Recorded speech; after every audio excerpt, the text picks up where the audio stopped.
All right, start us off, Raven. No, IceBear's the host. He always does it. Well, not always. He's missed it for a month and a week. Except Oh, for for the God's ones where I'm sakes. not there in the time I Welcome everyone. Fucking clap though. Welcome everyone. VGL podcast number 20. I'm the returning host, IceBear Judges. With me today I have in reverse alphabetical order. VertigoTeaparty. Hello. RavenValor95. Hello. Maddragon249. Yo. There we go. Yo, That's yo. the dream team right Styling. there. The famous four.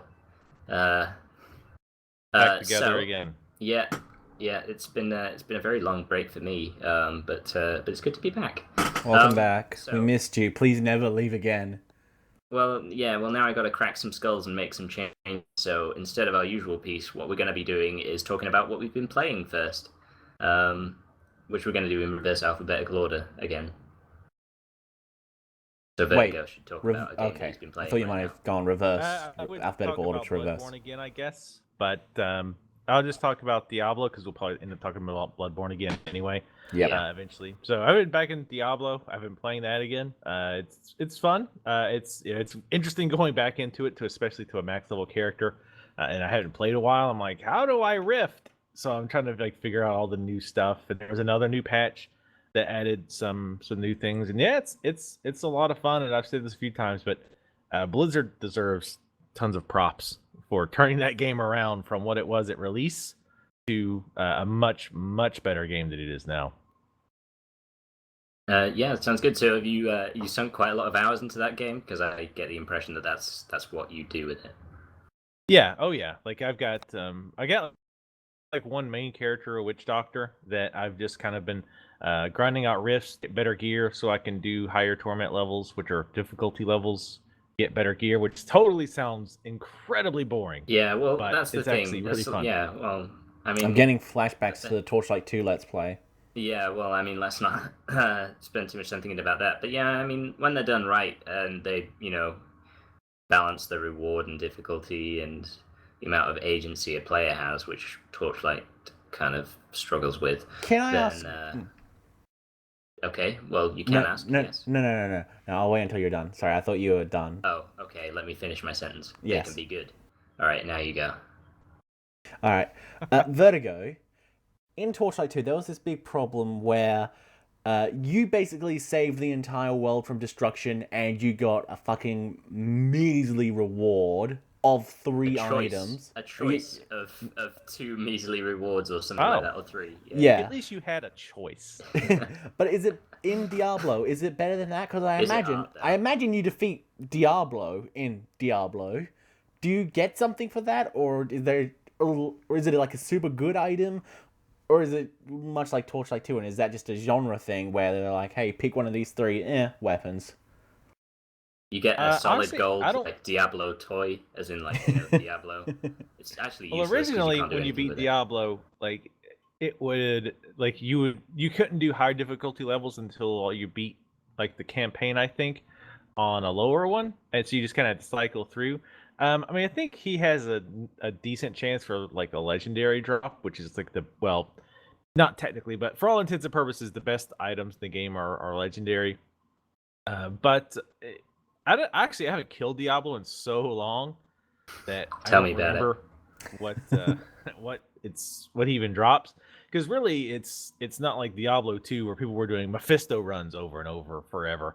You just don't ever really kill him once you've done it for any reason other than, hey, I want to go kill Diablo. It's pretty much just doing bounties, which is basically, hey, go to these 5 areas in this map, do these certain things do this event or kill this named enemy or kill all the enemies in this area, stuff like that. And once you've done all that, you get these little rift stones. And then the rift stones you can use to open rifts. And you go through the rift and there's a counter on it. And the more enemies you kill, it fills that meter up. And then when the meter's full, a rift guardian appears. And you kill him and you get loot. And he has a pretty good chance of dropping legendaries or a legendary, usually not multiple. And then he also has a chance to drop what's called a keystone of trials or something like that. That's a different type of rift where I think it's called a greater rift. I can't remember. Or it leads to greater rifts. Basically, with the keystone of trials, you use that, start a new special kind of like an event where it spawns waves of enemies, and you have to kill them in such and such time. And it's interestingly set up because the faster you kill them, the nastier the next wave will be. And if you kill those fast, then the next wave will be even harder. And eventually you get to the point where you can't kill them fast enough. And then the game's like, okay, you've beat, up to X tier of enemies. We'll give you this special Riftstone level 10. So when you start a new rift with that special level 10 Riftstone, it's like the enemies are at a certain difficulty that the game thinks that you can handle. You have a timer to beat them all. There's no items of any kind, no gold, no items. Just kill the enemies. And if you kill them in a certain time, including the boss of that area, you have an option of upgrading a very special gem or moving up to a higher difficulty of Rift. And then the higher and higher you go, I think the better items you can get and the higher chances you have to do that upgrade. That's very, very not probably very clear, seemingly very confusing description, but it makes a lot more sense once you've done it once or twice. I get the principles behind it, basically, that it's, trying to find a decent balance for difficulty and reward. Right. And, the thing is, like, I don't typically like grinding a whole lot. I mean, I did EverQuest for a while, and, like, that was enough grinding for me for a lifetime. But I think you must be fun at the clubs. Yeah. Yeah. See, I think the thing for me for Diablo is, like, I like the fighting. Like, the fighting is just fun to do. And you always, like, these special, like, yellow and blue enemies have these special prefixes. I'm sure anybody who's played Diablo knows what I'm talking about. But you might have a yellow enemy who's really nasty that you just randomly run into.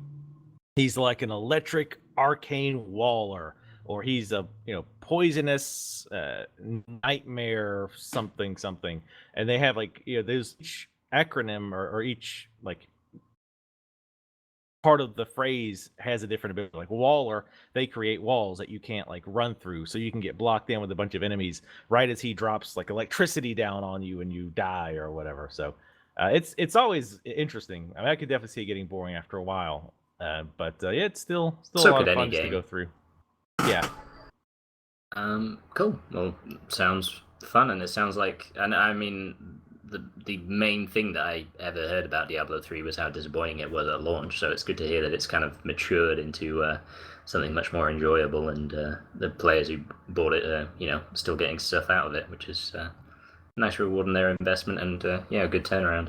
I love the fact that in Diablo, like, the players, like just going from, like, your explanation of it, that when a player gets bored, they're just like, I'm bored. What should I do? I think I'll kill Diablo. I love that idea. It's adorable to me. Moving on. Raven. Wouldn't it be Maddragon? No. All right, no, I'm going in reverse. I'm stuck in that. We started with the... Okay, never mind. You just go, Raven. Just go. Moving on. I've been playing Bloodborne. I've finished New Game Plus, and I am still in love with that game. I know, Maddragon, when I told you I was going for the platinum, you laughed at me and was like, haha, you'll never get... Well, I'm one trophy away from getting the platinum in Bloodborne. Suck it, Maddragon. Suck it. It must be so much easier, because from my experience, like, Demon's Souls and Dark Souls 2, it's like, there are some really tricky trophies that require you to, like, grind a lot for materials. Because you need to, like, get, like, all the spells and all the hexes and all the upgrade paths and stuff like that, Yeah, a lot of the trophies are really simple. Like, the most difficult trophy, well, aside from the one that I haven't gotten, which is just basically doing all of the chalice dungeons, which are just so annoying, especially the defiled chalice, which gives you half of your health, and basically all the bosses one-shot you, which is so annoying. But I've only tried the first chalice dungeon, so I haven't got much experience with that yet.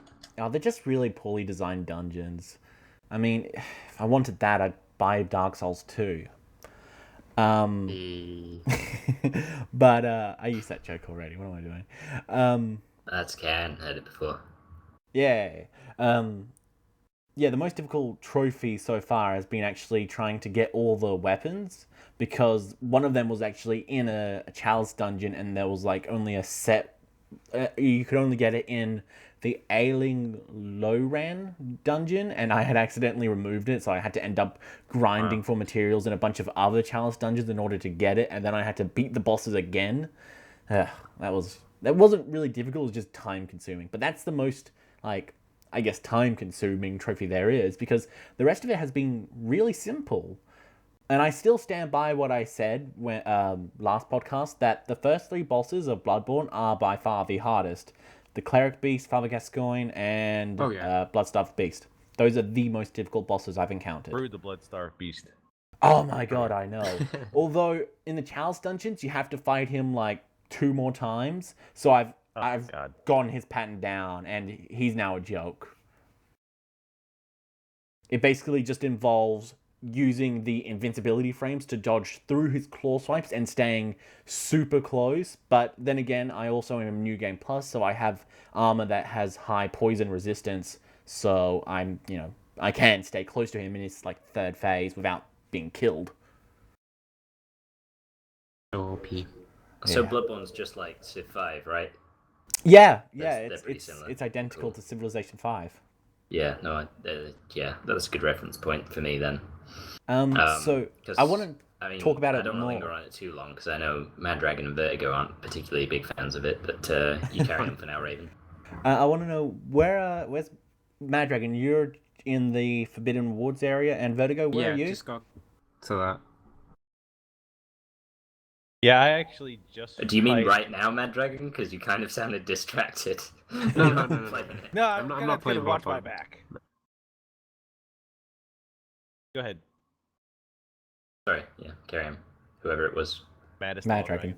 Yeah, it was. No. I'm just saying I wasn't. I'm not playing Bloodborne. Honest. Yeah.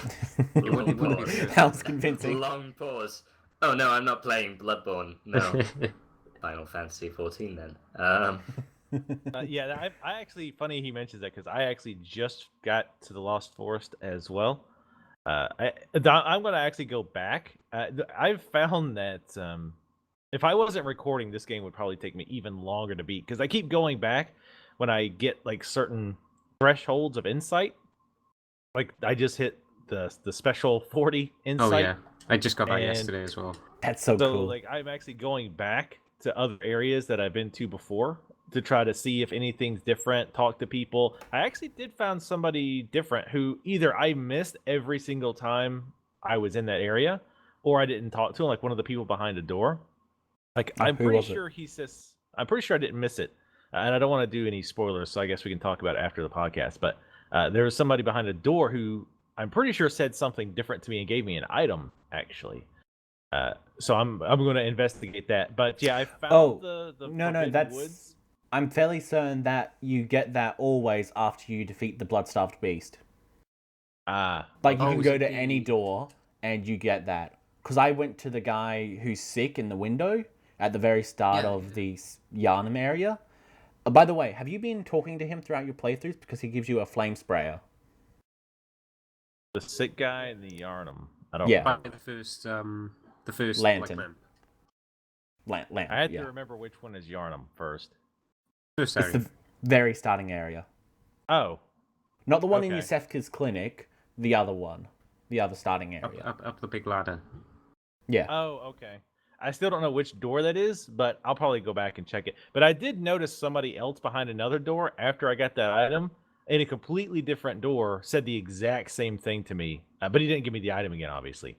But I'm about to investigate that and see what's up with that. Yeah, But yeah, we're kind of going back and doing stuff again, and I'm trying to learn to use the gun a little bit better, because I've actually been keep maxing out on bullets. So oh my god, yeah, I kept doing that as well. I had to keep forcing myself to use bullets. Isn't it weird how your magic items use quicksilver bullets? I find it weird that the quick bone of happening or whatever requires like 7 bullets to be used. It's like, how does that exchange work? Is this some Full Metal Alchemist shit? You know, conversion equivalency, whatever? Let's be honest. I'm sure they have some asinine lore reason of why it happens, but they just didn't want you to have another resource to juggle, I think. So they just did it that way. I think Yeah. that's why. That's the entire reason. Have either of you been accidentally pressing triangle when you go to dual wield a weapon? At the Nope. beginning, yeah. Yeah, I never did that. For some reason I've actually started doing that. I'm like 34 hours in and I'm only now doing that. It's weird. Oh, Well, Vertigo. luckily, one nice thing is my memory's so bad, I don't recall. Like, if I went back to Dark Souls now and tried to remember how to dual wield, it would take me a while. But so now I don't have that problem because I don't remember how to do it. So it was like, at first it threw me off. I think because I was trying to figure out how to heal and stuff, and I was like, I don't recall this being set up this way. But now that's all I know. So it's pretty easy. But yeah, like I'm also in that Forgotten Wood Maddragon, but like I'm like Maddragon 2. Like I want to explore everything. Oh yeah. And especially with the insight, keep thinking, ooh, like new stuff is happening because I have insight. Now I want to go back to all the areas I was before and see if anything's different, see if I've missed anything, things like that. So now I'm like, which bosses have you beaten? I've beaten Cleric, Bloodstarved, Father Gascon. I've beat the Parl, Black Beast Parl. Oh, you beat that one. He actually wasn't bad. The worst thing about Parl is that god-forsaken, shitty-ass camera in this game. Oh my god. Like, that's because he's so big, like, and... Well, that, and you get up you so want to close target... to him. Yeah, and the thing is, like, he jumps around, so the camera, like, spins like a top trying to keep up with him. And on top of that, they don't allow you to target his limbs, which in that fight is very important. So your character, you're like standing by the leg, but your character's like, let me try to hit his midsection. I was like, how would you hit the leg that's right there? Yeah, they seem to want you to stop locking on for some fights. Like in the Defiled Chalice dungeon that I'm doing right now, I'm fighting this giant fire dog, and if you destroy his legs, he can be downed, and you can do a visceral attack against him. But they always only target the midsection. It's weird because they also have other bosses where you can target like their head, and it's like, why not put that on more of the bosses, since you're obviously letting me target their weak points sometimes.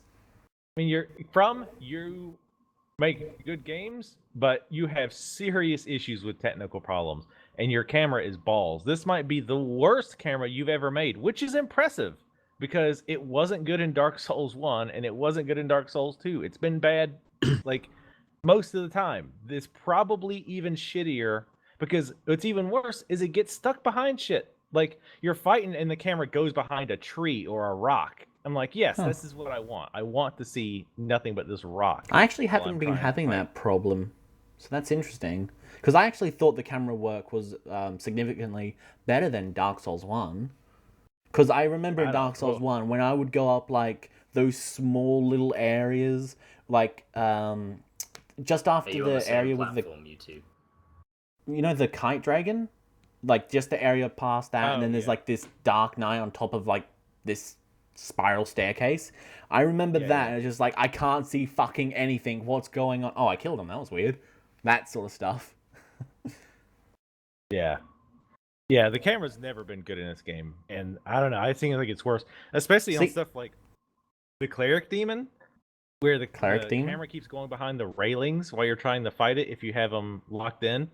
And I've tried not targeting, like not focusing, and it's just such a pain in the ass to try to like fight the camera while you're moving and dodging and trying to fight. And I'm sure you could get used to it eventually if you put tons of hours into it, which I guess I already have. But I don't like having to fight the camera while I'm doing the boss as well, and so it's just really agitating. But yeah, that's the only reason I thought Parl was only difficult, because the camera's bad and it won't let you target his limbs, because avoiding too much spoilers, hitting his limbs is really good thing to do.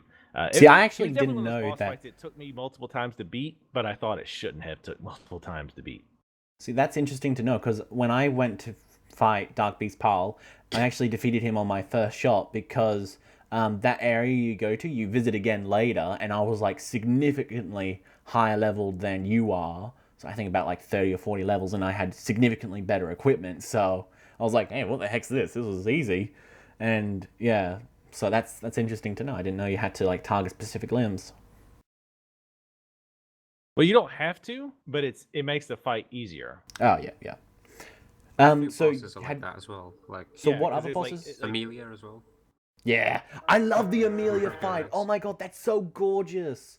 It's like, it gives me, I don't know, Shadow of the Colossus vibes. Like, I felt like I was playing Shadow of the Colossus again when I was fighting Amelia. It was such a good fight. It was so fucking gorgeous. Oh my god, I love it. And it's not even that difficult Yeah, I don't know to if I fight. liked it that much. Oh, I really liked it, and the music.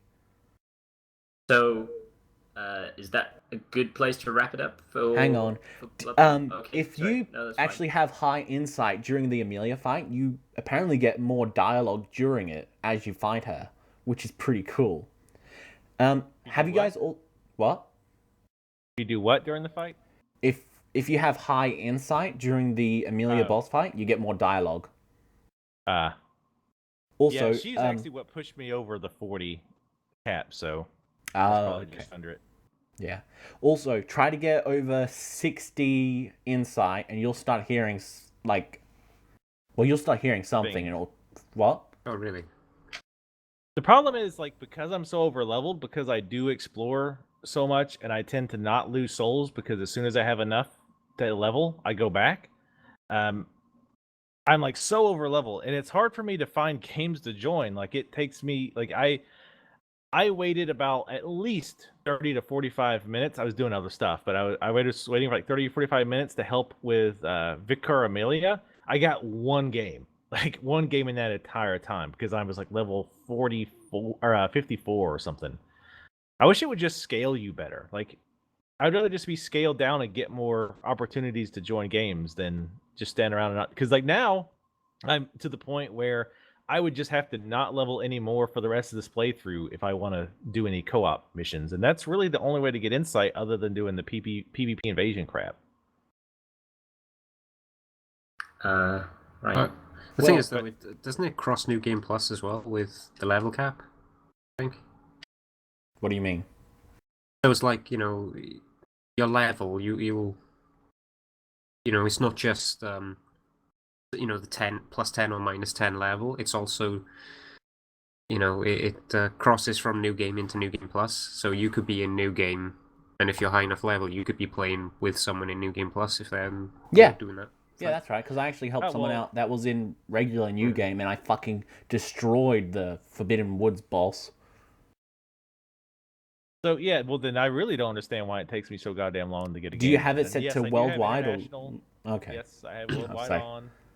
that's It takes- interesting. Yeah, I think I turned that on because you mentioned that, so I turned it on, and it still takes for goddamn ever. What about to- your to nat get a type? game. Is that like strict or something? Say again? Your nat type. I don't know what nat means. IceBear, you should know what Network nat means. address translation, I think. There you go. I knew he'd know. He's a smart lad like that. Something like that, yeah. I Yeah. forget what I have that set as. I don't think it should be a problem, but Yeah, anyway, I the- think we've had enough Bloodborne. I could never do enough Thank you, Bloodborne. thank you, Vertigo. Yeah, well, Alright, look, if Maddragon, we're gonna what do have it you like been Dark playing? Souls and spread it out over several casts, so We're Maddragon. just gonna change from Dark Souls to that. maybe. Why not both? Sorry, Maddragon, carry on. Okay. Alright, my turn, is it? What have you Yep. been playing? 2 games mainly. Don't One say Dragon Bloodborne. Age Inquisition, Good. and the other one Mortal Kombat 10, Oh, nice. which I may or may not be Not playing right 10. now. Okay, Mortal Kombat X, as they Thank say, you. which is the one I'm Thank going to be talking about more. Good, it is so good.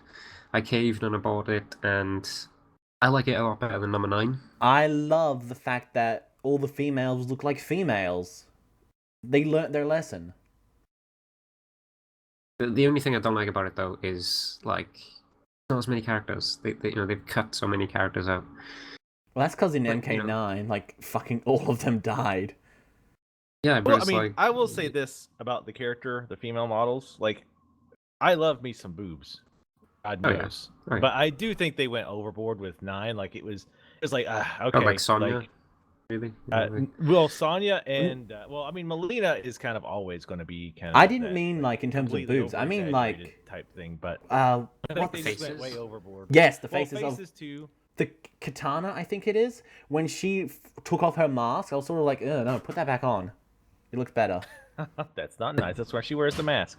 She's got self-esteem issues. She should.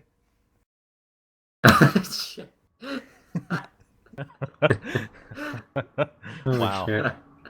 Well, that's like the best piece of counselling I've ever heard. Obviously, you have self-esteem I'm very issues. self-confident, That's probably Will. correct for you, to be honest. Yeah. That suits you. Keep that. Wow. So, how have you been enjoying MKX, Maddragon? It's good. It's good. There's been a little bit of salt, as always with a fighting game, because I really do suck at them. I'm not good at all. No, not DLC related though. Oh no, I got no that. problem with the DLC. You got Goro? Okay. No, because I didn't pre-order it.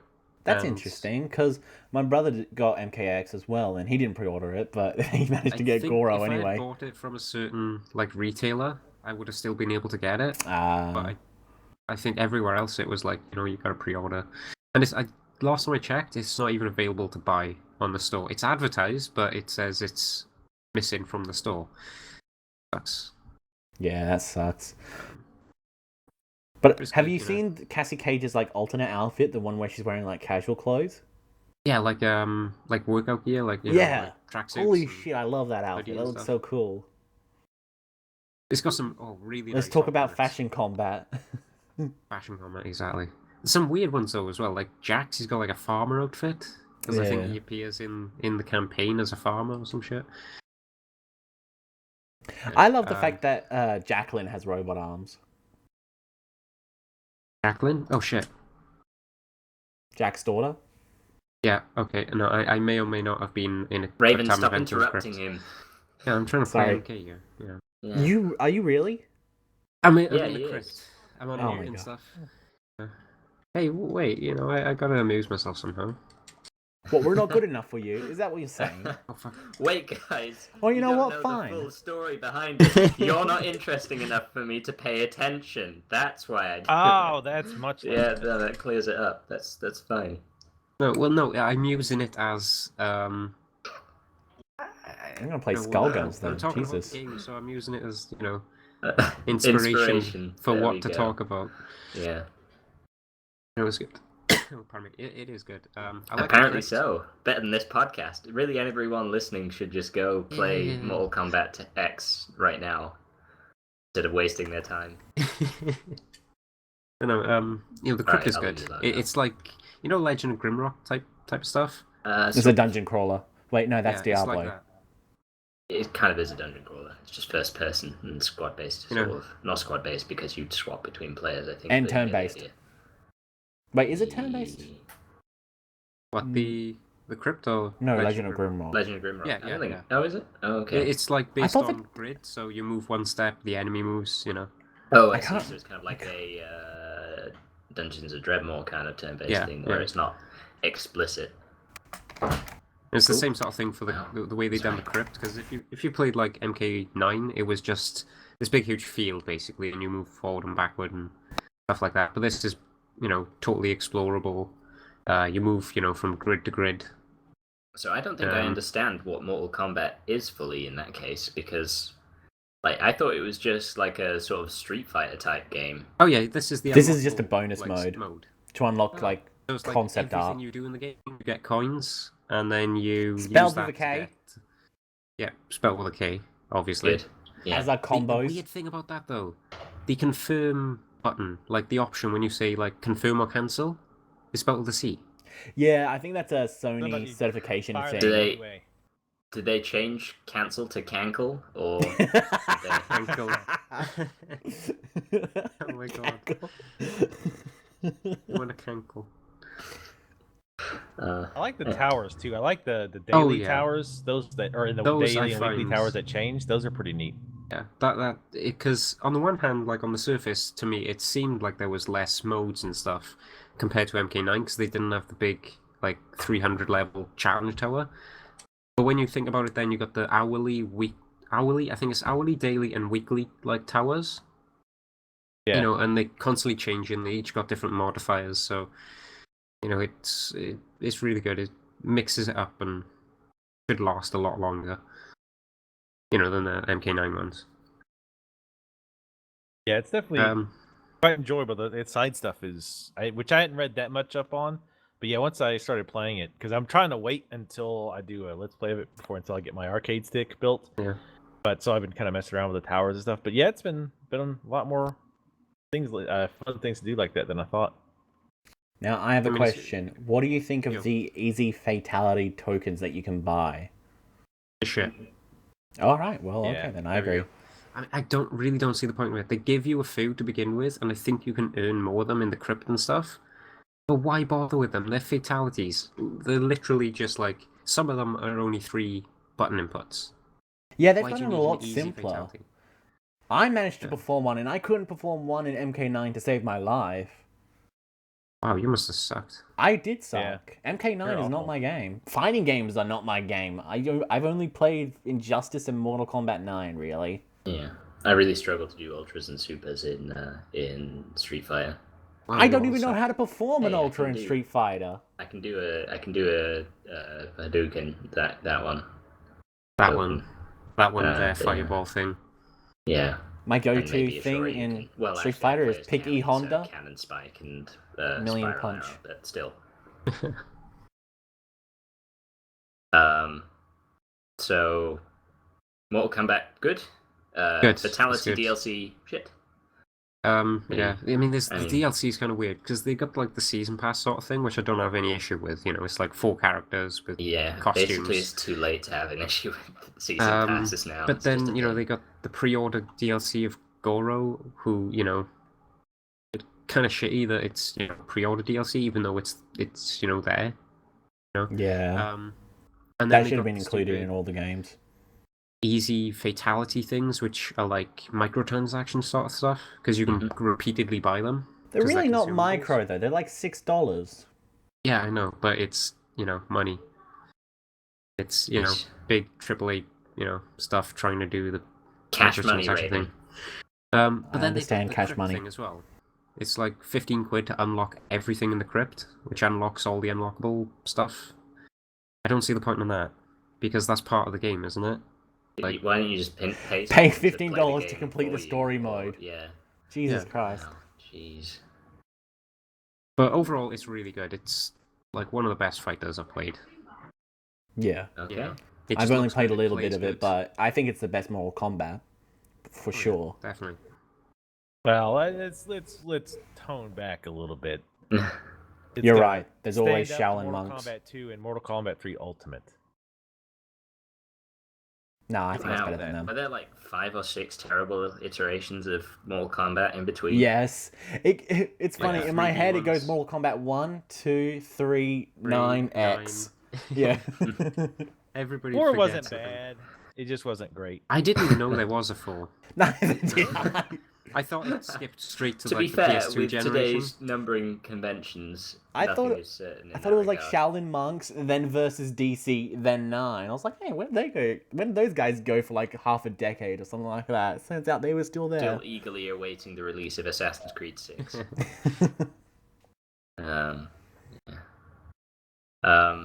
IceBear, what have you been playing? Yeah, okay, yeah, that was... No, unless anyone else wants to discuss anything, overall it's like, it's good. So, in the Defiled Chalices, I mean, they're pretty good.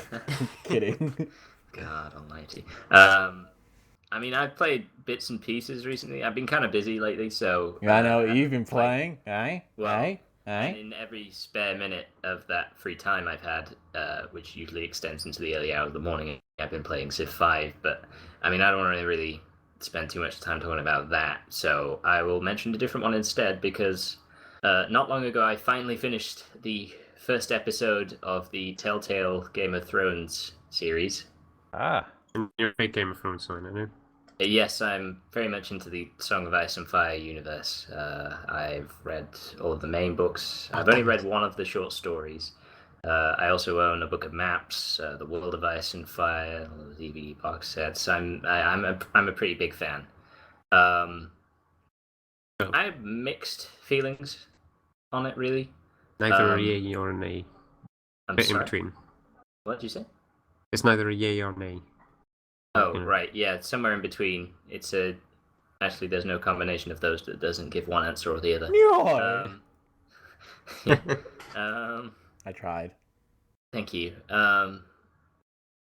So, I mean, obviously it's difficult to discuss without giving spoilers away because it's pretty much par for the course that they have to have something relatively momentous happening in every episode. I mean, the opening is set in a scene from the TV show, and I guess I kind of did like the intro, to be honest. Like, I thought it was a good, strong start, and I could understand why they would open with, well, I don't think it's too much of a spoiler to say that it opens with, like, some violent scenes. Jesus Christ, there's violence in this?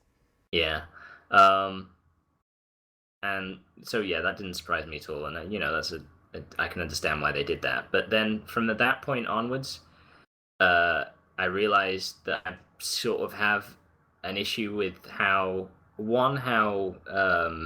the format of the Telltale adventure games doesn't quite work with what a Game of Thrones, you know, role-playing game should be, and two, with how games companies will use the IP and you know how that'll affect you know, and how they, you know, sort of whip out all the more interesting parts of the lore. Because, for example, my main problem with the Cyanide RPG was that, well, for one, what a terrible name for a company.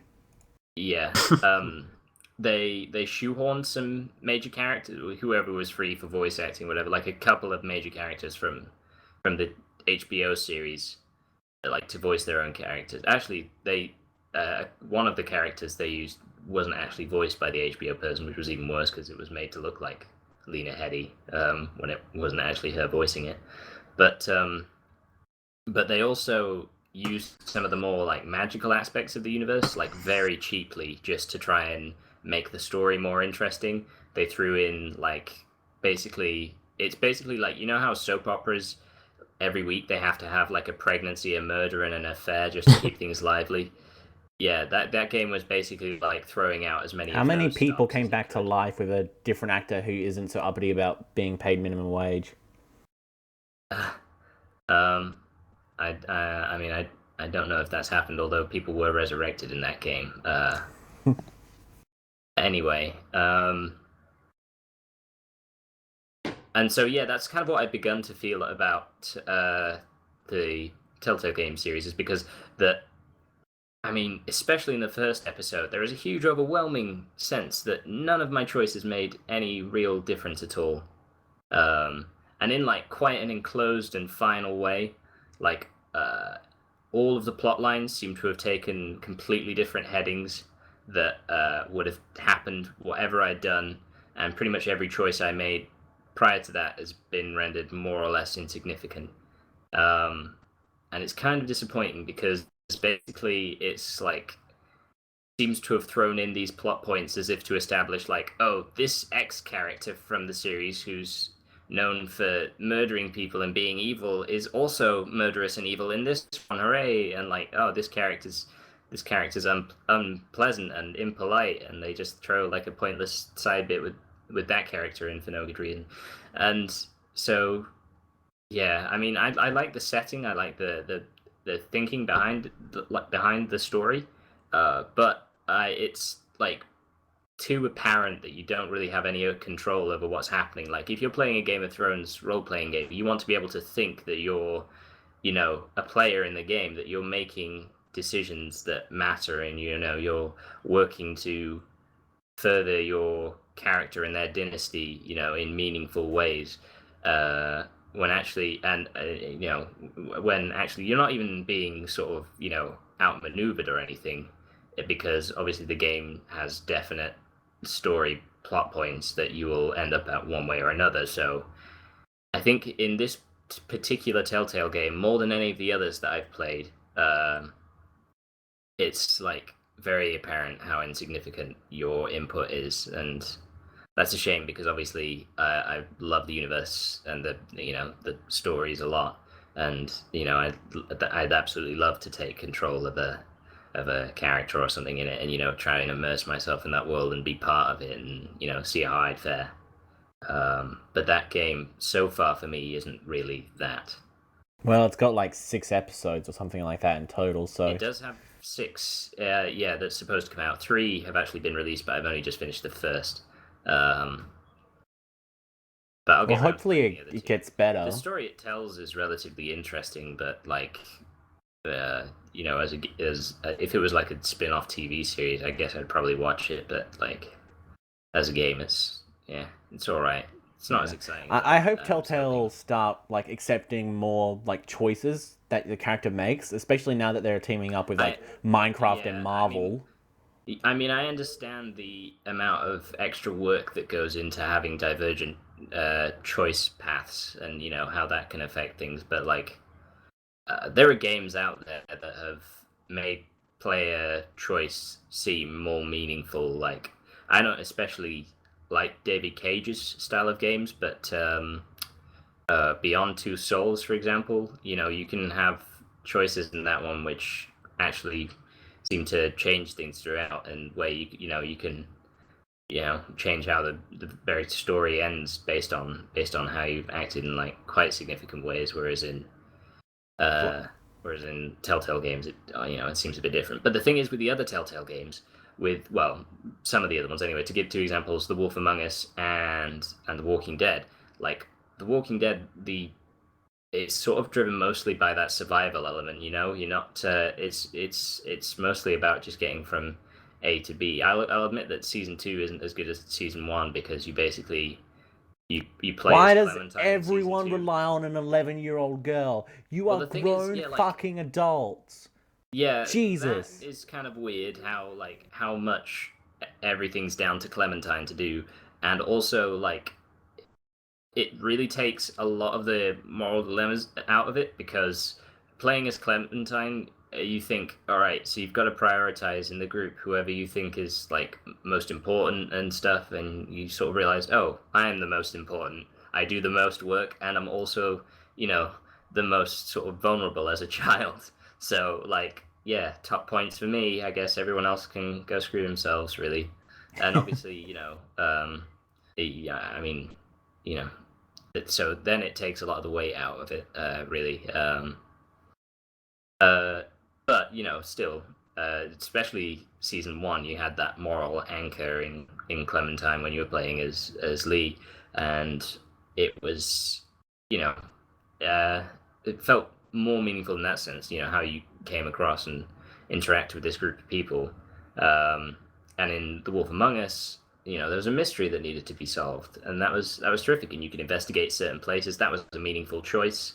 I thought The Wolf Among Us is probably the best Telltale game that I'd played, definitely. Yeah, like the whole like, do you want to go to Prince Charming's apartment, or do you want to go to see that little frog or whatever? That sort of stuff where you have to make a choice. Like that sort of stuff is what more Telltale games need, because there was a choice and then there was a consequence. So yeah, and then and then that's the other thing with the Telltale game, is that in certain situations you're a non-canon character going up against like characters from the TV shows at a point where they were still alive, and like you feel kind of everything feels kind of futile when your enemy has essentially plot armor, because I mean, you can't. They're not going to kill a TV character off in a video game spin-off. That's just not going to happen. So what the fuck can you do? Nothing really. So honestly, I think the less they'd involve them, the better. But I can kind of see why they did it from a marketing point of view. But I think that they're relying on them too much, even from the start. Yeah. That's my experience with the first episode. I mean, Vertigo, you've played it, I know. I don't know who else among you has played it, but I mean, do you have any contrasting thoughts, or? I'm really enjoying it so far. I haven't played the third one. I've played the second one. I like the second one better. Okay. It feels like there was less important decisions in the second one, but it felt like you were making decisions more often. Now, how often those actually matter a whole lot, I don't know. But it felt like it felt like I was making more decisions as opposed to just watching. Which, I mean, obviously there's a good bit of just watching what happens, and there's the funny bits where they're like, "Oh, it's been too long since you've gotten player input. Walk down this path." Okay, Yeah. all right. So now back to the cinematics, which I don't have problems with. I mean, I understand that when I'm playing a game like this, a big part of it is the story, so I'm okay. I'm completely okay with that. Also but it's just stops your funny when it monitor from happens. going into sleep mode while you're playing. So that's fine. Yeah. I mean, there's one part, I think it is in the second one, and spoiler alert, you walk down a path, and shit. you actually take control of the character to walk Yeah. down the path. Like, it's like, okay. Like, and if I remember right, there's literally nothing you can do Oh, in wow. the path other than walk Telltale forward. If I really could needs- be wrong, but I don't think there was. But I really enjoyed it so far. The second one really got me more interested. I thought the first one was okay. I feel like now the characters are starting to kind of come into their own. Okay. You know, from just, you know, the world's worst stable boy into the world's most dangerous to everyone else around him stable boy, stuff like that. But yeah, it's I've been enjoying it. Well, that's good to know that it sort of shows promise of picking up and focusing more on the actual story characters in the in later episodes. But yeah, I mean, yeah, the plot direction for the first episode I wasn't so happy about, but we'll see. Well, I mean, I'm probably the most liable to moan about any kind of adaptation of the Song of Ice and Fire source material, to be fair. Although, to be honest, I've started delighting in the fact that the TV shows are massively changing from the books, because it means that there's a chance that the ending will be different, which would be nice. Then I can read the proper ending in the books and not the show. Stupid. No, I'm just kidding. It's all right. Carry on. I hope Telltale eventually starts to learn a lesson from Don't Nod and allows you to explore an environment fully, where when you explore the environment, that actually helps you out in the rest of the conversations, instead of what Vertigo said. There's a very linear pathway where you can move forward or backwards, and that's it. And it's just let me explore this area, for Pete's sake. In Minecraft by Telltale, they better not just have linear hallways for the entire thing, because that seems really, I'm still not sure how they're going to do that. I mean, Yeah. in one sense, they don't have an IP to worry about, so they can just do whatever the hell. But on the other hand, I don't know. How are they going to make a linear corridor point-and-click adventure game based on Minecraft, a game which sells itself on being creative and limitless and open, and the ability to be generated to the point where your computer fucks up the rendering and it looks all distorted and shit? Ugh, it's going to be weird. Yeah. Well, I won't spend any more time on that. It's time for the news, everyone. No, fuck, that's Mario. News. You just copyright claimed this whole thing. Nintendo's coming after us. News. The Russians are coming after us now. Thanks a lot. Anyway. Wow. Fantasy Life 2 will be mobile exclusive, not coming to 3DS. The CEO says Fantasy Life 2 is a game adult audiences can enjoy, but adults are on smartphones. He's got a good point. This makes sense business-wise, but I fucking hate it. It does not make sense, from the actual... What am I trying to say? It doesn't make sense for the fans of the series, the game. Yeah, but there's more money to be made on mobiles. Yeah, but... I was going to say, this very much seems like the future. There's going to, things like this are going to happen when things are shifting towards mobile devices. Especially since what I've seen so far of Fantasy Life 2, it looks like they're going to have more microtransactions and stuff like that. Where, Nintendo sort of has this weird thing with the eShop, where it's a lot more difficult to have, little children accidentally spend $1,000 on microtransactions. Whereas on mobiles, that sort of stuff's more tolerated. See, to be fair to Nintendo, with all the dumb shit they do, when it comes to DLC, they either don't do it at all, or they do it, fairly well. Stuff like Hyrule Warriors. That wasn't Nintendo. Yeah, but it's on a Nintendo platform. Well, yes, but you wouldn't count it as a Nintendo game. Well, whatever. Yeah, that's I actually think just it's pretty semantics. safe to bet that they controlled a lot of that. Yeah, they probably did, but I just mean I would count that as a Koei Tecmo game before I would count it as a Nintendo game. But that's just me. Wait, is it Koei Tecmo? Fuck, I get my company's confused. Might be Tecmo Koei. But anyway, yeah, they do DLC a little bit. Koei less Tecmo and easy Team for Ninja, people. as well as Nintendo. Yeah. It seems to be sort of part and parcel, though, that basically if a game's moving to mobile, it means that they want microtransactions to be in there. Yeah. Looks like they're going to have they're 3 basically different forcing currency in, systems. a transaction model that like people on traditional gaming platforms wouldn't accept. Well, actually, that's not true. They would. They absolutely would. Like, obviously, it makes money on all platforms. Otherwise, EA wouldn't do it. Yeah. God damn it, EA.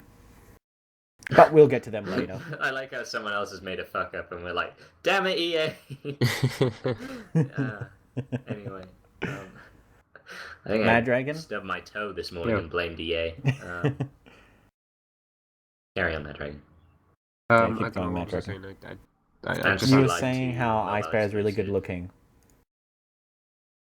I didn't. Don't lie. No. No, I'm sorry, it's true. You were saying that about Vertigo.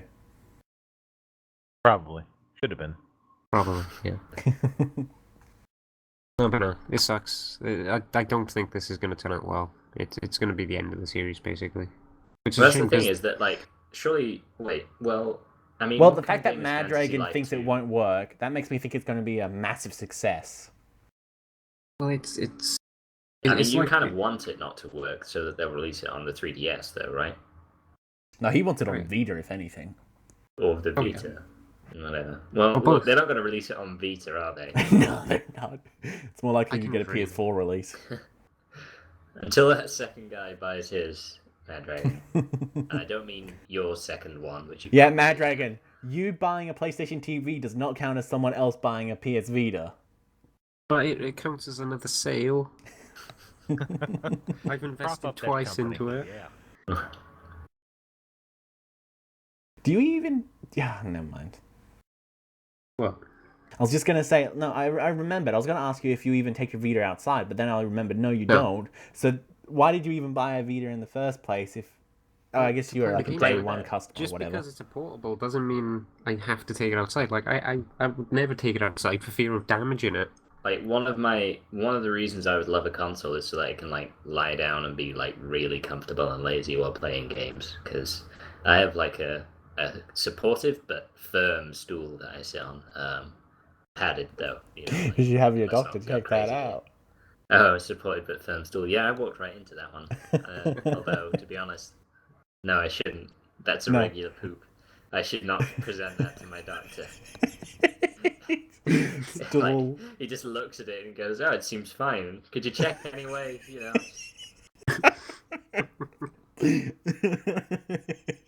Oh god. God, that's the worst kind of hypochondriac. Just like, constantly forcing their shit on other people.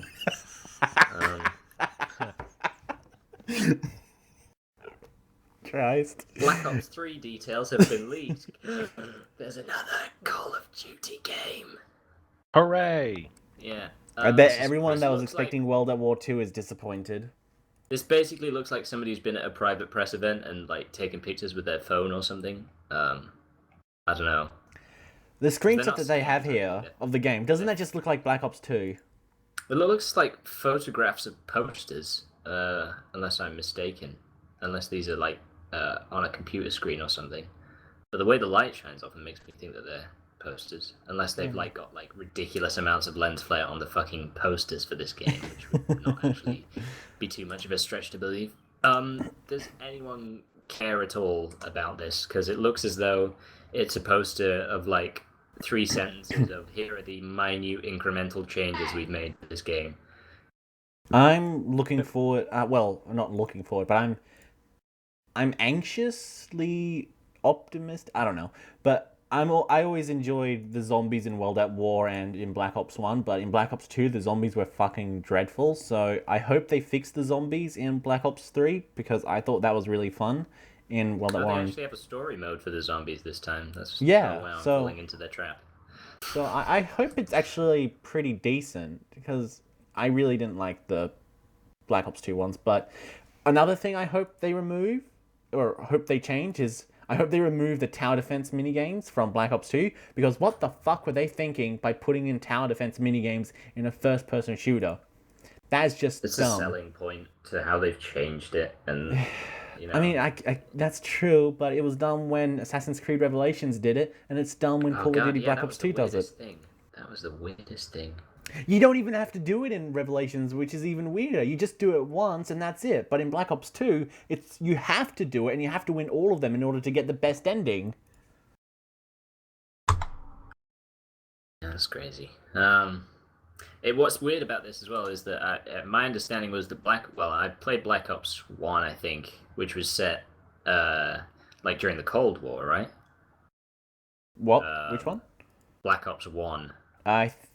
Yes, I think so. I'm getting the Call of Duty campaigns all blend together to me, so I think you're right. When was Black Ops 2 Black Ops set? 2 like slightly Black Ops 2 was in the future futuristic? and in the past. I think the Vietnam War. Oh, right. Yeah, I think it jumped back and forward like I can't even remember the guy's name. One of the main characters Woods. from the first one. That's the one. I remember him because like he Kevin, won his IGN's Best reason. Character of the Year award, and John Marston was fucking robbed. Holy shit. Like, oh my god. I mean, John Marston's sort of alright. Not that great a character, but like... I liked him. Yeah, came out with some good lines. Don't get me wrong, he was a character in a Western. I'm gonna empathize. I really loved his ending, though. I thought it was fitting. No, that was terrific. Yes. Yeah, I suppose it's not so much about his sayings as his actings, although, he kind of killed a lot of people. But anyway. Yeah, he was a pretty horrible bloke. But this one Better seems than to his be son. set fully in the future, which is... Yeah, something that I love about this, if you go to the last image, it says, like, co-op campaign. It's talking about, like, 4-player cooperative stuff. That was in World at War. That's not a new feature. That was in a game, like, several years ago. Co-op for, like, a long time. Also, incidentally, World at War was and remains the best Call of Duty game. And, yeah, there's none of them have been especially close. I'd agree with that just because of zombies. I loved playing the Derise zombie maps. I didn't really enjoy, Kiefer Sutherland, mostly retroactively now because he stole Solid Snake, or Big Boss, whatever. Right. Yeah. But yeah, it's a good game. Either that or COD 4. That seems to be the choice, yeah. But I prefer the campaign. To play the campaign in general, and then Well, Reznov's pretty cool. Prefer World at War. Yeah. But yeah, I haven't played a Call of Duty game in some time, and I don't care. Oh, okay. So. Well, now let's go into the most controversial of news topics that has come out pretty recently, actually. IceBear, you say it. Yeah, this is the big one. So Skyrim Workshop supports paid mods. This is on Steam. Creators will receive only 25% of the revenue, and it will not be curated by Valve or Bethesda. So just a quick clarification there. Because I didn't write it in there, my mistake. It's not a fixed revenue share like across all games. That's a developer-based revenue share. So if a developer wants the modders to get, say, 75% of all the revenue, then they can. But Bethesda has decided they should get, 50% or whatever. Can it be on a blanket basis, or can it be on a mod by mod basis? I think it's a blanket thing. Yeah, nobody's gonna. If they're not gonna curate it, then they're not gonna review each case. So yeah, I guess it would just be one size fits all revenue share. Yeah. Now, Vertigo, you did a tea time on this. I didn't watch it because I'm a piece of shit. But you seem the most informed about this, so you tell us what you think, and then I'll tell you why you're wrong. I mean, you covered most of it. The creators, at least for Skyrim, only get 25%. The rest is Valve and Bethesda in some way. I've heard Bethesda gets 45. I don't know, 45%. I don't know how true that is. Like with a lot of things you hear randomly online, it could just be completely made up. Who knows? But yeah, it's. And also, mod creators have full control over the price. They don't have to charge anything at all if they don't want. It can be free. They can also, what I think is a cool idea is that they can do a pay what you want. However, my understanding with the pay what you want is there's a limit. So you can say, okay, 99 cents, it's pay what you want. Maybe the minimum is 99 cents. But then, if you think it's worth more, you can pay more, which I think is pretty cool.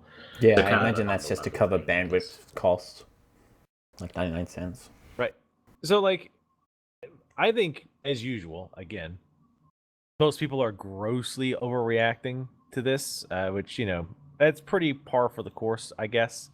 So it shouldn't be unexpected that people are going to freak out whenever stuff like this happens. I mean, but it was a very short while ago that mod creators started getting paid for mods at all, right? Like how? Well, like on Steam. No, this is the first time mod creators. Yes, oh wait, no, yeah. Sorry, I know what you mean now. Yep. Yeah. Yes, you're correct. I'm not crazy, yeah. No, yeah, the fact that their revenue's being cut, yeah, I can understand why Vertigo would consider it an overreaction, considering that not a very, very short while ago they had absolutely no revenue. Did you just finish masturbating or something there, Maddragon? Because no, that was kind of what that sounded like. Well, in case you didn't know, I got a puppy this week. Oh, right. And I've been left alone for the second time today. Puppy sitting in. Oh, right. Has it pissed or chat anyway? Yeah. Lots, but I've just gone and put him in a basket. I got him on my lap. That's why. Oh, that's adorable. I remember when my dog was. IceBear, can you please introduce Lola to Jake or whatever his dog's name is? Yes, I will go to Wales with my dog and introduce my dog to Jake. I sort of meant over the headset or whatever, or over the microphone. Well, Lola's not around. I don't keep her here for that, and she's probably just lying on the sofa downstairs. I would have to carry her probably up the stairs. It's okay. We can wait. 20 odd kilos, so maybe not. But Vertigo, I interrupted you a while ago, and then we got way off track. So thanks, Maddragon. What's new? Vertigo. Yeah. So, you said I think people are grossly overreacting. Yeah. There's a petition that has 90,000 signatures, and there's 5 Reddit threads about how we need to boycott mods that charge and all this other ridiculous bullshit. Which again, yeah, the big one is that Sky UI is now becoming paid, and they will no longer be updating the free version of Sky UI. And if people want it, then they have to pay for it. That is true, and people are actually removing their mods from the Nexus and Workshop and all that stuff as a way of boycotting this, saying keep it free, otherwise all of our mods will break, and we don't want to support you in this stuff. So yeah. I mean, I've always kind of wondered, when I see really big mods that aren't looking for a financial incentive, how people. Oh, that dog is adorable, Maddragon. Well, I got him on my lap because otherwise I'm gonna have to leave the podcast. And, it's fine. Easier to just throw your trousers into the washing than it is to mop up piss from the floor. So there's that. The thing is, I think he just wants to go explore because he's never been in the room before, but he's not going anywhere. No, they chew anything when they're puppies. Don't let them do that. Oh my goodness! Put in here your copy of Prey. Why? I like that game. No, you don't. Hello. Hello. Go on. I kind of lost my train of thought. What was I don't know. When I'm trying to remember what you said, all I remember is a cute puppy noise. Yeah, how so many mods exist with supporters generally not looking for any kind of reimbursement for it, and I don't know, the introduction of paid mods kind of, and if I guess that's the one-two punch there is the fact that it's not curated is probably gonna lead to the proliferation of quite a lot of rubbish mods. But at the end of the day, I guess have you seen that horse genitalia mod for $99.99? It's ridiculous. Oh well, yeah, to be fair, they could just be pointing out that fact. That's pretty obviously gonna happen. There's gonna be people who just do that because they're like, hey, look, oh, I'm fucking hilarious. That's definitely gonna happen. I even said that in the tea time that yes, there's gonna be a bunch of really shitty mods that come out that either are joke mods like the horse genitalia one that's $100.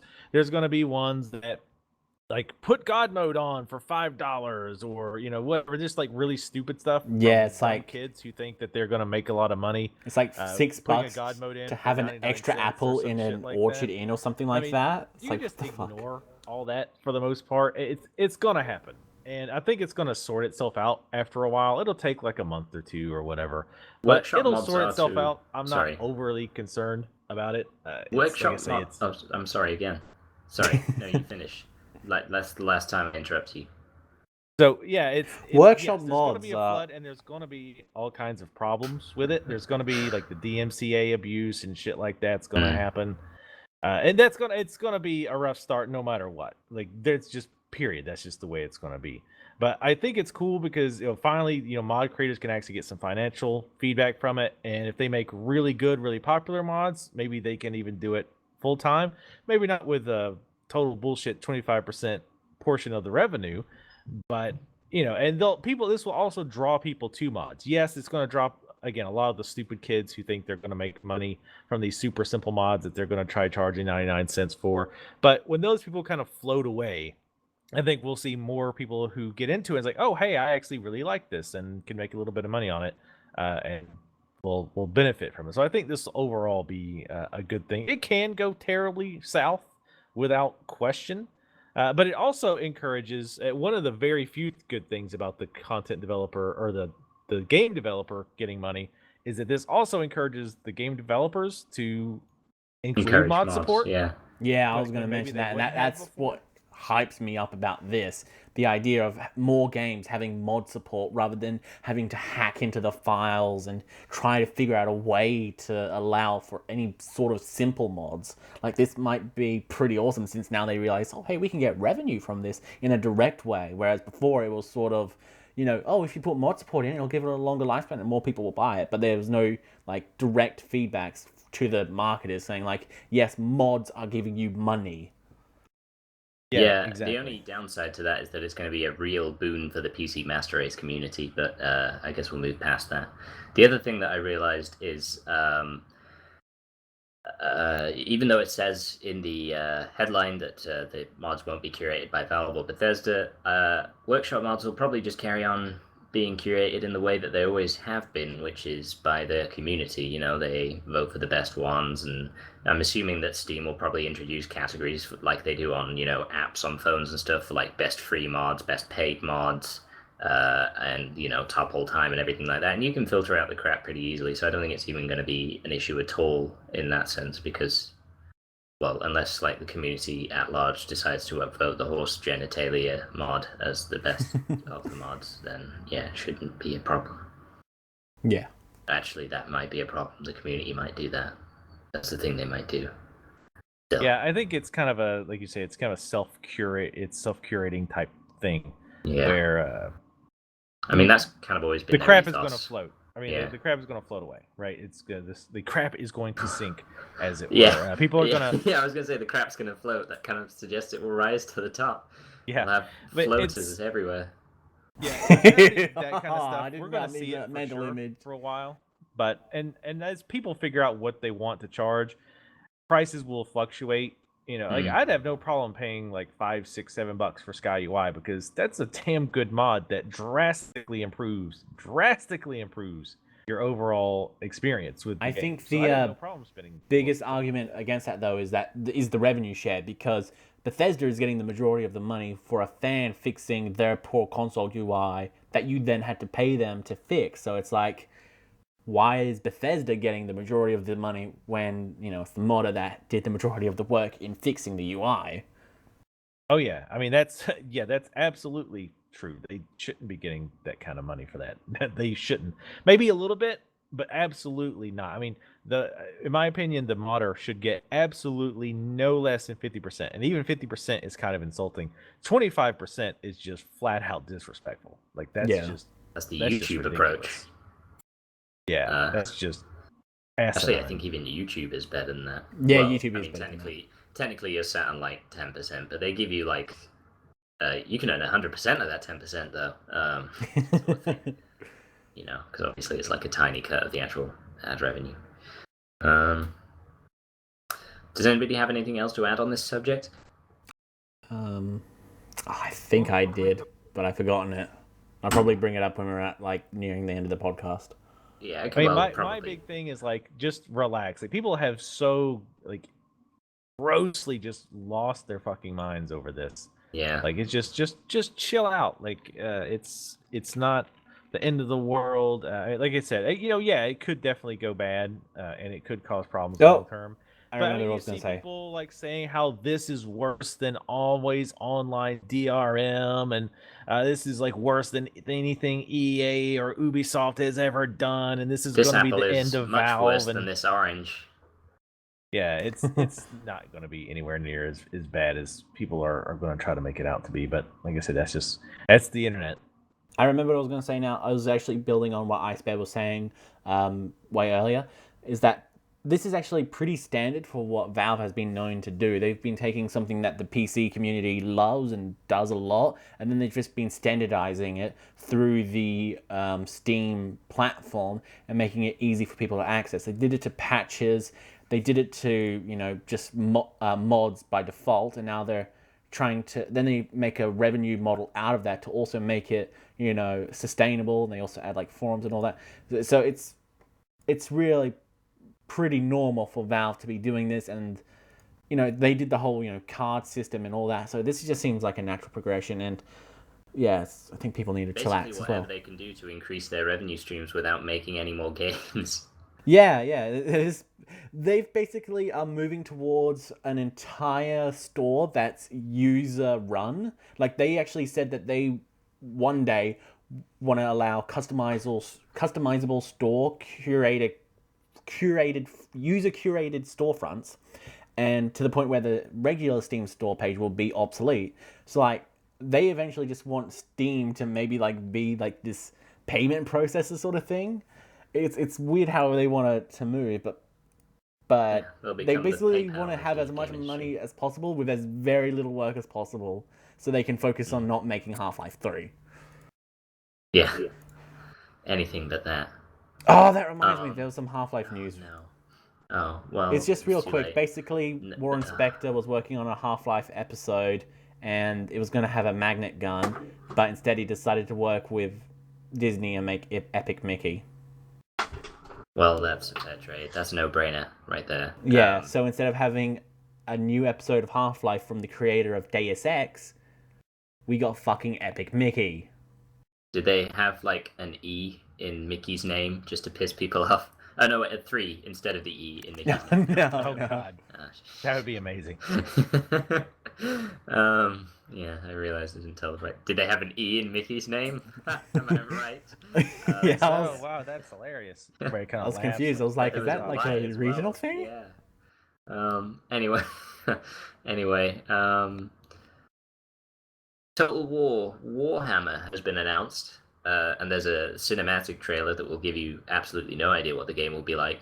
But for those who are confused, play one of their more recent ones, and it'll basically be a reskinned version of that.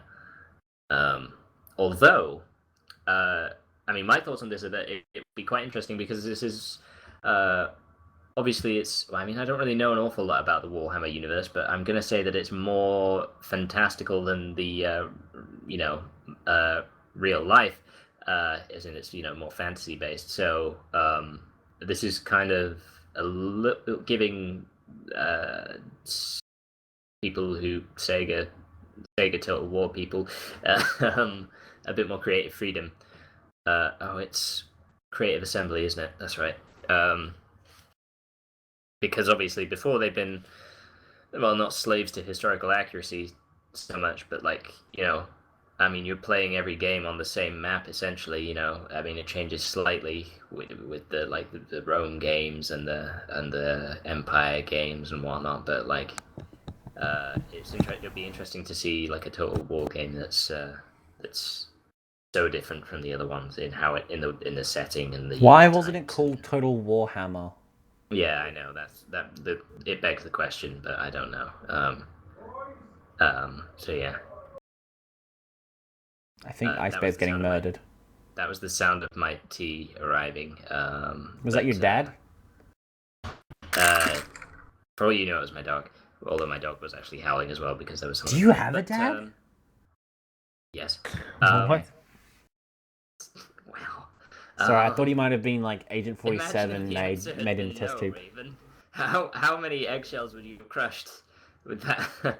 Anyway, so I mean, what do other people have to add to that? Nothing. This was a topic made for you. Oh shit! Right.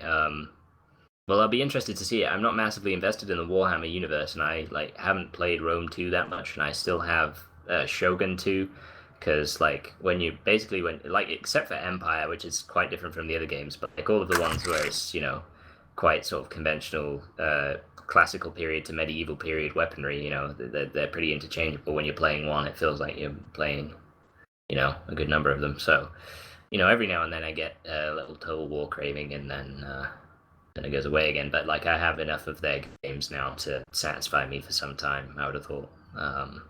But Yeah. for Warhammer fans, it's probably a good. For total Warhammer fans, it's probably a good game. I don't know what else he was going to say after that. Probably something about complimenting Vertigo. No, that was about it. Looking at the rest of the stories, it seems as though you won't need me much, which is just as well because my food is here. So wait, do you want to do a shout out real quick then? I've done nothing basically since I got back from shout holiday, out someone else then. It doesn't have to just be you, selfish pants. I know, but I haven't watched it. Bob's Burgers. It's a really good show on Netflix. Also, Civilization 5. Those two things, they'll burn a day away. You'd be surprised how little you can achieve doing those things.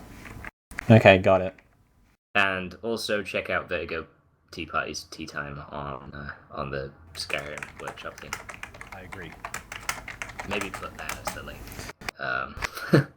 That's big one. So you're shouting out Vertigo's tea time when it's time for your tea. Ah.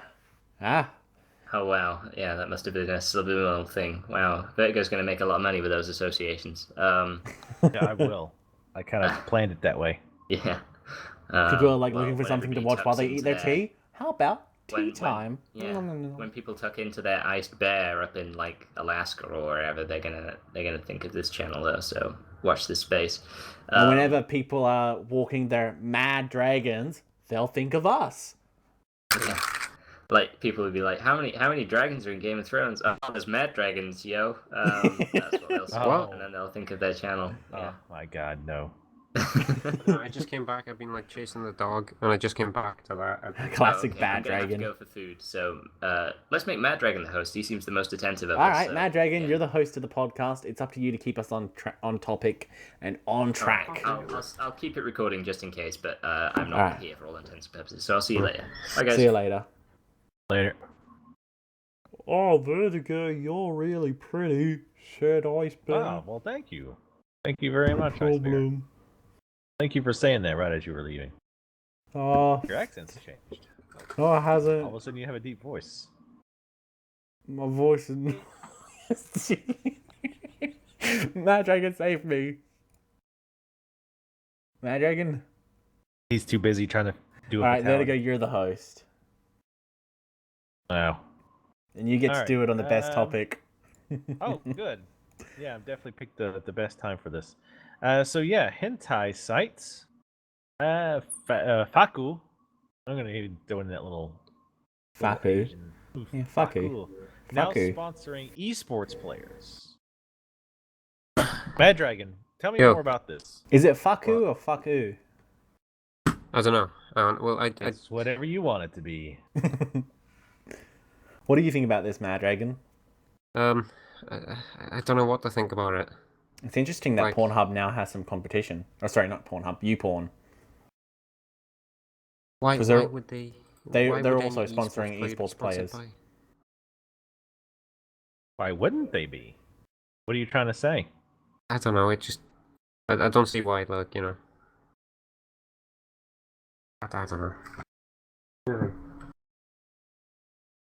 I mean, a sponsor is a sponsor, right? I mean, why do you have, NASCAR drivers who are sponsored by Depends and whatnot? Or Dogecoin? Is it Doge or Doge? It's something like I think it's from this cartoon where he's like, "I'm your dog? What does that mean?" Or something like that.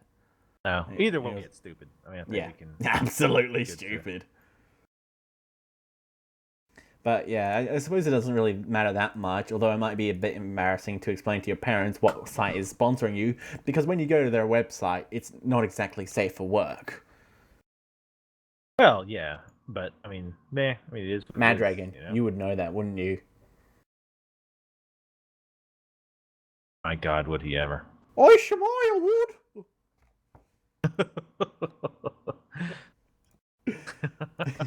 Wow, that sounded 100% like him too. Holy cow! I like the Ice Shemai too. That was a nice little addition. That's Welsh. That's how you know it was him, because he is always speaking Welsh. What? I Shemai, Maddragon. I Shemai. I leave the room to make sure the dog's not peeing all over the place, and then you come come back and everyone's speaking Welsh. Oh, I love your made-up language. I can see the dog now. Oh, it's so fake. It's amazing. What is Welsh? Yeah. Oh, it's brilliant. Welsh. So anyway, yes, coffee. Esports. I think that topic was basically over, actually. Yeah, pretty much. We've got nothing to say. Yeah, I mean, like I say, it's going to be awkward, obviously. But like I say, it's always weird when I see, not that I watch NASCAR or anything, but it's always weird when I see somebody sponsored by something kind of weird, like, you know, this person NASCAR sponsored by, like I say, Depends Sega. or something. No, it Depends. It's just weird. What's Depends? Depends? It's like adult diapers. Oh. Okay, Yeah. that is weird. Now it's making a little more sense, isn't it? Yeah. I thought it might have been like a fashion company. Like, it depends on your mood. Wow, or something like that. No, it's definitely not it. Definitely not it. Okay, yeah, that makes way more sense. Confused. So definitely not to be compared to Sega. Yeah, no, definitely not. Alright, so EA shutting down Battlefield Heroes, Battlefield Play for Free, my accent's fucking me over there, Need for Speed World, and FIFA World. EA states that they still believe in free-to-play as a business model. They cite Star Wars The Old Republic as an example of them continuing to support free-to-play. It doesn't really look like they're supporting free-to-play. I don't know what you're talking about. After them shutting down 4 free-to-play games, that sounds like support to me. Only one of which I knew about. Actually, no, two I knew about. I knew about both the Battlefield games. Didn't know there was like a free-to-play FIFA or Need for Speed. Yeah, I didn't know. I knew about Battlefield Heroes because I signed up to get an M1 Garand in Battlefield Bad Company 2. Didn't know about Play for Free or World or FIFA World. Vertigo, save me. Yeah, EA sucks, I guess. Yeah. I really hope free-to-play as a business model is sort of dying down because most of the... I really would prefer if everyone just did the Valve thing of free-to-play, but since they can't do that, I would rather it just die. Right, yeah, that wouldn't be too horrible. Just die. Not at all. Yeah, exactly. Just die. Either become as good as Valve or die. Those are your options to get my approval. Alright, so last update? Yep. Dark Souls 2 update that fixes weapon degradation at a high frame rate will be coming to both the DX11 and DX9 versions of the game. Oh, so yeah, that's fine, only about a couple years late. Yeah, it took them 6 months. And, you know damn good and well that if this was just a PC-only problem, From would have just completely ignored the fact that it exists and pretend that they couldn't fix it. But now they have it on next-gen consoles, and it's higher than 60. They're like, oh, wait, that bug that we pretended we didn't know about that was on PC somehow miraculously affects new consoles that are also 60 FPS. Who would have thought? Yeah. So, yeah, it's man, From really is kind of one of those companies. It's like it can go either way. Like they make great games, but they are terrible at technical stuff, and they are bad about just bugs and other things like that. Just Yeah. really In bad. Bloodborne, well, up until the most recent patch, which fixed it, thankfully. Gotta love patches. Yeah, see what I did there? It's a Dark Souls reference. Patches Ah, and Lotrek. yes, yeah, Okay, just making sure. But yeah, there was this problem I had with the elevators in the Forbidden Woods area where, because I died and my body fell onto the elevator, and as my dead body fell on it, it started to rise up. Then when I went back to go on down that elevator, it was now stuck in this weird sort of limbo where I could activate it and couldn't activate it. So it was like, this device is unavailable. But then you would pull the lever and the elevator wouldn't come up.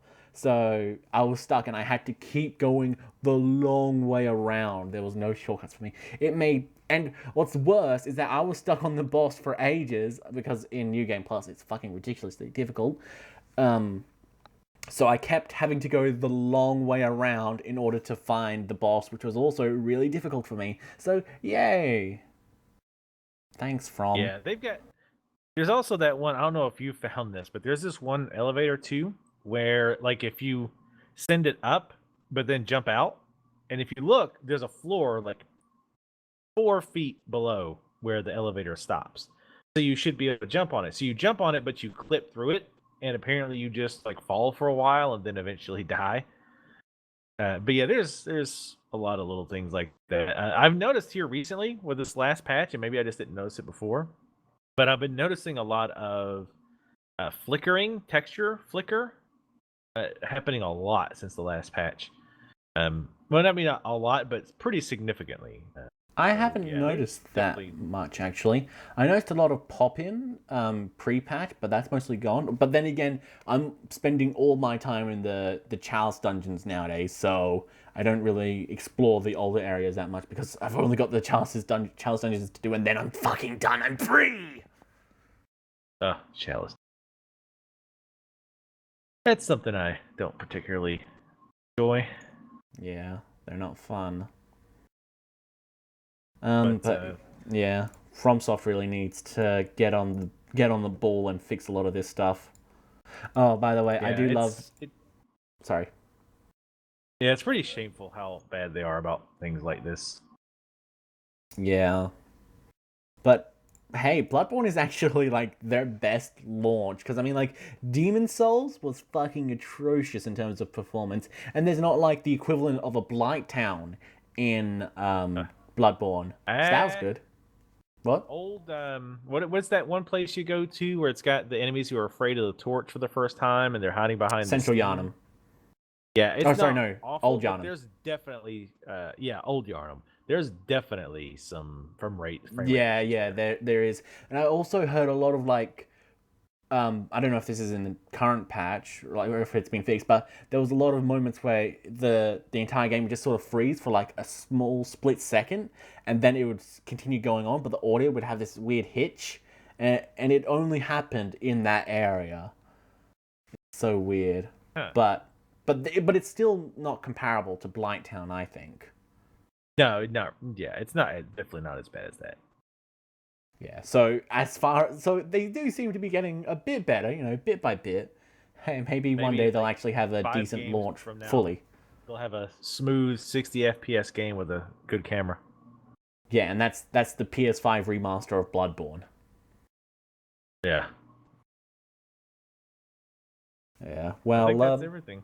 That's everything. So it's on to shout outs now. So, Maddragon, what are you shouting out? Whoa. Enough with the coarse language. I didn't expect him to be so hostile. Well, you know what? Wow. He's being rude, so you know what? Vertigo, you go on. You talk since he's being so fucking harsh. I'll shout out my Bloodborne series because it's not getting enough views. You totally should be watching it, even though I have tons of technical problems, so that's probably not a great selling point. But yeah, you should totally watch it. YouTube.com/VertigoTeaparty. I'll put that in there. I have been slacking off majorly, and I have not been uploading many videos, but I did record some Fallout 3 yesterday, and that should be going up either today or tomorrow, depending on when I put this podcast up. And yeah, so look forward to my Fallout 3 stuff. So just go to my channel as www.youtube.com/RavenValor95. I think that's what URL works. I can never remember. Nope, 404 not found. What the fuck is my URL? Wait, does VertigoTeaparty work for you? I wonder. Yeah. Okay. Right, you got lucky. I've got... Okay, this is going to be difficult for me to remember, but just go to www.youtube.com/channel/ U, capital C, lowercase u, capital R, lowercase x, capital D, D2, Y, lowercase y, lowercase s, capital M, 5, capital Y, capital H, dash, capital A, lowercase n, capital A, capital U, capital L, 7, lowercase r, capital Q. See, it's easy to remember. Just capital... No, I was going to start repeating it, but no. Yes, just go to that channel, which I said, and watch my Fallout stuff. Wow. Well then, I guess that's it. That's it. Well, thanks for sticking around, everyone. I hope you enjoyed it. No, that's my channel's intro. Fuck. What's our intro? Bye. Bye.